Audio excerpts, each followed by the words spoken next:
Hello नमस्कार सर्वांना, श्री स्वामी समर्थ. तर आजचा जो व्हिडिओ आहे तर तो असा आहे की जेव्हा आपण बँक बॅलन्स जे आपलं असतं तर त्याच्यामध्ये आपण कुठलीही कमी कसरत हे न करता आपण ते बँक बॅलन्स वाढवत असतो. पण काही वेळेला काय होतं ना की दुःख एवढी होतात की बँक बॅलन्ससुद्धा कमी पडतं. तर त्याच्यासाठी काय करायचं, थोडीफार का होऊ देत ना सेवा करायची. आता बरेच जण याच्या म्हणजे हे नसतील, बरेच जण म्हणत असतील की प्रत्येक वेळेला सेवाच करणं गरजेचं आहे का? चांगले कर्म केले तरीसुद्धा चालतं. तर चांगले कर्म करणं आणि सेवा करणं ते त्याच्यामध्ये ॲड होऊन जातं. काही वेळेला एवढं आजारी आपण असेल तर काही जणांना अनुभवसुद्धा आलेला असेल की किती मोठा डॉक्टर असेल आणि काही असेल तर वेळेला डॉक्टर पण सांगतात की आम्ही प्रयत्न करतो, आता तुम्ही देवाकडे प्रार्थना करा किंवा आता काय करेल ते देवच असं म्हणतात. तेव्हा कळतं की सेवा ही तेव्हा जर केली असती तर आता त्याचं फळ मिळालं असतं. तर मी तर म्हणेल की सेवा दुःख नाहीसं होणार नाही आहे सेवा करून, पण जे पण आपल्यावरती दुःख येतं तर त्याची जी तीव्रता असते ना तर ती कमी होण्यास मदत होते. तर प्रत्येकाचं हे आता ज्याला जसं आवडतं त्यांनी तसं करावं. पण माझं तरी तेच म्हणणं आहे की चांगले कर्म करता करता जर तुम्ही सेवा जरी केली ना तरीसुद्धा खूपच छान, म्हणजे तेवढी तीव्रता तुमची कमी होते आणि ज्या गोष्टी आपल्याला पाहिजेत ना ते गोष्ट देव आपल्याला देतच नाही आहे. कारण त्या आपल्यासाठी चांगल्या नसतात. कारण आपल्याला जे समोरून दिसतं, डोळ्यांना चांगलं वाटतं, मनाला शांतता देते अशा गोष्टी आपण मागतो. पण देवाला माहीत असतं पुढे काय चांगलं आहे आणि काय वाईट आहे. कारण एखादी गोष्टी जर त्यांनी तुम्हाला दिली तर त्याच्यामध्ये जर पुढे काही चांगलं नसेल तर तो देऊन तरी काय करणार. नंतर आपणच म्हणतो की अरे देवा, हे जर माझ्यासाठी नव्हतं चांगलं तर तू मला कशाला दिलं. म्हणजे आपण दोन्ही साईडनी बोलतो. तर तसं नाही करायचं. ज्या गोष्टी आपल्याला पाहिजेत ना त्या आपण मागायच्या आणि त्या जर देवाने आपल्याला नाही दिलं तर समजून जायचं की एक तर ही गोष्ट घेण्यासाठी जास्त सेवा लागते किंवा जास्त मेहनत करावी लागेल. दुसरी गोष्ट अशी की ती आपल्यासाठी चांगली नसावी म्हणूनही देवाने आपल्याला दिली नाही. तर असं जे आहे ना तर तो विचार आपण करायचा नाही. तर काय होतं की मी एवढ्या सेवा केल्या आणि देवाने मला याचं फळ अजिबात दिलं नाही म्हणून मग मी देवाचं सेवा करत नाही, तर असं होऊन जातं. तर असं करू नका. बऱ्याच वेळेला जे आपल्यासाठी चांगलं नसतं आपण सेवा करू, मग तो जो सेवेचा आपला बॅलन्स आहे तर देव तसंच त्यांच्याकडे ठेवतो आणि जेव्हा त्याची खरंच गरज पडेल ना तर तेव्हा त्याचं फळ आपल्याला देतो.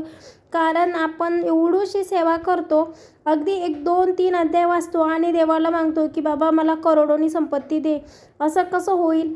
करोडाच्या म्हणजे तुम्ही जर जेवढी 2-3 अध्याय वाचत असेल, तुम्ही असं म्हणाल का की मला 2 किंवा 3च हजार रुपये दे, मी 2-3च अध्याय वाचतो. नाही म्हणत आपण एक नारळ देवाला ठेवतो आणि त्याच्याकडे करोडोची संपत्ती मागतो. म्हणजे किती माणूस काय म्हणतात त्याला, स्वार्थी आहे. तर तसं नाही आहे. प्रत्येक वेळेला आता बऱ्याच वेळेस मला असं ऐकायलासुद्धा भेटतं की ताई आम्ही सेवा केली पण आम्हाला त्याचं फळच भेटलं नाही किंवा आम्हाला त्याचा अनुभवच आला नाही. तर अनुभव येईल, त्याची वेळ आली नसेल किंवा ते तुमच्यासाठी चांगलं नसेल, तुम्ही सेवा करत बरोबर त्याचा अनुभव जो आहे ना तर तो आपल्याला येतोच. तर आता जे आहे ना तर ते व्हिडिओ येत नाही आहे. तर याचं कारण हेच आहे की आता चालू आहे अधिक महिना आणि अधिक महिन्यामध्ये जे आहे ना तर ते खूप साऱ्या सेवा ज्या आहे ना तर त्या चालू आहे. बरं, कोणाला जर स्वामी सेवेमध्ये गुरुचरित्राच्या पारायणामध्ये ॲड व्हायचं असेल, जे आम्ही सकाळी पारायण करतो आहे ग्रुपवरती, त्याच्यामध्ये जर ॲड व्हायचं असेल तर तिथे तुमचं नाव आणि नंबर देऊन श्री स्वामी समर्थ लिहा, म्हणजे मी तुम्हाला तिथे ॲड करते. जास्त काही नाही आहे, फक्त रोजचे 2 अध्याय जे असतात ना तर ते घ्यायला लागतात. त्याच्यामध्ये जर महिला सेवेकरी असेल त्यांना प्रॉब्लेम असतो, म्हणजे प्रॉब्लेम वगैरे येतात, तर त्याच्यामध्ये त्याची काळजी करायची गरज नाही आहे. आपली जी पण सेवा आहे ना तर त्या बाकीच्या ज्या राहिलेल्या ज्या करतात ना सेवेकरी तर त्या करून घेतात. आपल्यावरती ते अध्याय सोडत नाही. रोज जे आहे ना तर ते एक पारायण होत असतं. तर असं होतं. त्याच्यामुळे सेवा ही एकत्र करण्याचा हाच एक फायदा आहे की आपल्याकडून नाही झालं किंवा आपल्याला काही प्रॉब्लेम आला तरीसुद्धा इतर ज्या बायका असतात ना तर त्या करून घेतात. तर सकाळी असतं गुरुचरित्राचं पारायण आणि संध्याकाळी जे आहे ना तर ते असतं माझं मी आता जे आहे तर ते 5 सत्यनारायण करायचं ठरवलं आहे. तर संध्याकाळी सत्यनारायणाचं सेवा चालू आहे. त्याच्यामुळे मला व्हिडिओ वगैरे काढायला अजिबात मिळत नाही आणि हा जो व्हिडिओ आहे ना तर हा 4-5 दिवस झाले मी बनवून ठेवला आहे, पण एडिटिंग करायला काही वेळ भेटत नाही आहे. तर त्याच्यामुळे आणि इथे जे आहे ना तर ते अशी छान पूजा मांडली आणि त्याचे अध्यायसुद्धा वाचन केले. आता सत्यनारायणाची पूजा साधी सोपी सरळ मांडायची असते. त्याचा जर व्हिडिओ पाहिजे असेल तर तसंसुद्धा सांगा, मी टाकेल. आणि जे 5 अध्याय असतात सत्यनारायण ते पुस्तकामध्येच आहे. तर त्याच्यामध्ये 5 अध्याय वाचायचे आणि तेवढीशीच जी आहे ना तर ती सेवा आहे.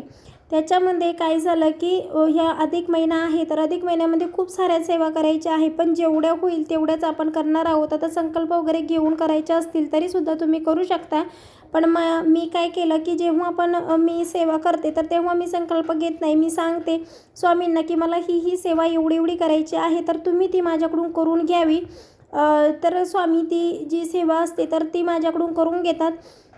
असं तुम्ही करू शकता किंवा तुम्हाला जर काही प्रॉब्लेम असेल किंवा काही असेल तर तुम्ही ते तसं म्हणजे संकल्प घेऊन जी आहे ना तर ती सेवेला सुरुवात करू शकता.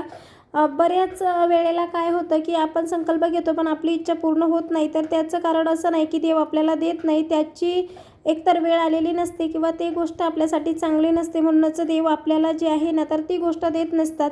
अधिक महिन्यामध्ये जे आहे ना तर ते बरेचसे जे सेवा आहे तर ते आपण करू शकतो. व्यंकटेश स्तोत्र जे आहे तर ते करू शकता तुम्ही. गायत्री मंत्राचा पाठ करू शकता, तारक मंत्राचा पाठ करू शकता. त्याच्यानंतर आपलं जे बऱ्याचशा अशा म्हणजे भागवत श्रीमद भागवत आहे त्याचं तुम्ही पारायण करू शकता. विजय ग्रंथाचं पारायण करू शकता. गुरुचरित्राचं, संक्षिप्त गुरुचरित्राचं, त्याच्यानंतर स्वामी चरित्राचं, असे म्हणजे बरेचसे जे आहे ना तर ते अध्याय ग्रंथ वगैरे आहे. तर तुम्हाला जर करायचे असेल तर तुम्ही करू शकता. फक्त काय करायचं की सकाळी एक पाठ केल्याच्या नंतर संध्याकाळी एक पाठ करायचं, तेव्हा ते पूर्ण होतील. विष्णू सहस्त्रनाम तुम्ही वाचू शकता. तर असा होता आजचा व्हिडिओ. कसा वाटला कमेंट करून नक्की सांगा.